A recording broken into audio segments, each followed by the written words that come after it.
Olá, meu nome é Renata, faço parte do estudo sobre os fatores associados ao óbito por Covid-19 em Pernambuco entre os anos de 2020 e 2024. Somos os alunos da Faculdade de Boa Viagem, UniFBV, e eu vou fazer uma breve introdução para vocês. A pandemia de Covid-19, como todo mundo sabe, trouxe muitos óbitos e consequências graves para a saúde física e mental da população mundial. Desde a declaração do estado de pandemia e emergência em saúde pública de interesse internacional pela OMS, Organização Mundial de Saúde, em março de 2020, a infecção é reconhecida como uma das mais impactantes da atualidade. Em 2020, o Nordeste brasileiro apresentou a segunda maior taxa de mortalidade pela doença entre as grandes regiões nacionais. Diante desse cenário epidemiológico, são necessários estudos que investiguem esses fatores associados ao óbito por Covid-19, pois esse tipo de investigação tem relevância para as práticas clínicas, porque oportuniza a gestão de assistência segura pautada em evidências científicas, dirigida a grupos populacionais com maior chance de agravamento pela Covid. O nosso objetivo foi justamente analisar as condições clínicas e características sociodemográficas associadas ao óbito por Covid-19, a partir do primeiro ano da pandemia em Recife, Pernambuco, até os dias atuais. O método utilizado foi um estudo transversal sobre casos de síndrome respiratória aguda grave por Covid-19, através da verificação de dados secundários registrados nas plataformas de dados do DataSUS, do Informe Saúde e da Secretaria Estadual de Saúde de Pernambuco, para a quantificação e delimitação da população atingida em Pernambuco entre os anos de 2020 e 2024. Os dados foram coletados de forma manual e observacional desde o início dos casos no estado de Pernambuco. Os dados foram tabulados e as frequências foram calculadas e analisadas utilizando o software Excel. Como resultado, no referido período, foram notificados 1.233.063 casos da Covid-19 na região metropolitana e no interior do estado.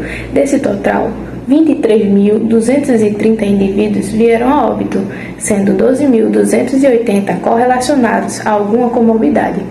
Em relação aos óbitos que apresentaram ou não comorbidade, temos um fator limitante nesse estudo, uma vez que não foi observado um padrão de boletins epidemiológicos e observou-se a falta desses boletins a partir do ano de 2023. Embora muitos fatores desencadeantes da gravidade da doença não estejam esclarecidos, é notável que diversos autores demonstram que a presença de comorbidades como diabetes, obesidade, hipertensão e cardiopatias são relacionados a complicações e sequelas da Covid-19. Estudos demonstram que comorbidades contribuíram para o mau prognóstico da doença aguda e para o aumento de risco de sintomas graves e óbitos, o que ratifica os dados obtidos nesse trabalho. Agora eu vou citar alguns dados que foram importantes para a nossa pesquisa. Em 2020, tiveram 222.166 pacientes infectados. Destes, 4,34% foram a óbito, e dos que foram a óbito, 60,89% possuíam alguma comorbidade. Em 2021, tiveram 423.515 infectados, onde 2,54% evoluíram para óbito. Destes que evoluíram a óbito, 44,64% tinham comorbidades associadas. No ano de 2022, foram 477.254 infectados, sendo que 0,44% foram a óbito e 74,34% dos que foram a óbito possuíam alguma comorbidade. No ano de 2023, foram 88.872 novos casos. Destes, 0,68% foram a óbito. Nesse ano, não foram registrados dados epidemiológicos sobre as comorbidades. Já até maio de 2024, foram 21.262 novos casos, sendo 0,17% os que evoluíram para óbito, também sem dados epidemiológicos sobre as comorbidades.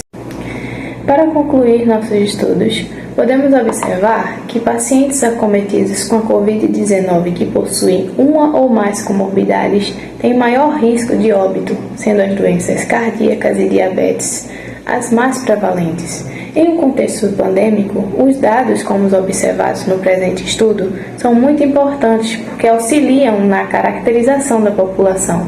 Apesar das limitações na coleta de dados, o estudo apresenta um panorama geral dos óbitos por Covid-19 e sua letalidade.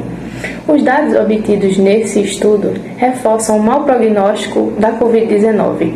Outro aspecto a ser considerado é a continuidade do estudo na era pós-vacina, o que poderá ser interessante na comparação com os resultados obtidos anteriormente.